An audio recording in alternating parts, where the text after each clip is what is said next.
मौजूद है सीधे राम सुंदर दास मौजूद है दक्षिण प्रत्याशी। क्या कहना चाहें, किन मुद्दों को लेकर जाएंगे जनता के पास? जनता के बीच में माननीय भूपेश बघेल जी ने, कांग्रेस सरकार ने 5 साल जो विकास कार्य किया है, उन्हीं बातों को लेकर हम जनता के बीच जाएंगे।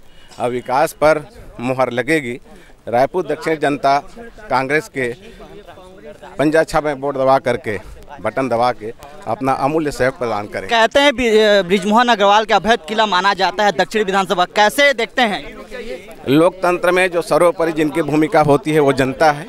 जनता को वोट देना है और वो कांग्रेस प्रत्याशी को ही वोट देंगे, ऐसा हम विश्वास करते हैं। चर्चा हो रही थी कहीं और से आपने टिकट मांग रहे थे, आपको दक्षिण से दे दिया, कैसे? मैं रायपुर दक्षिण विधानसभा क्षेत्र का प्रत्याशी हूँ, लोगों के बीच में जा रहा हूँ और उनका सहयोग मुझे मिल रहा है।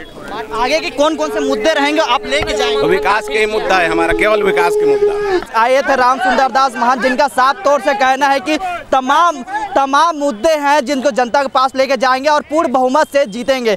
कैमरामैन नवेश खान के साथ महेश कुमार साहू, रायपुर।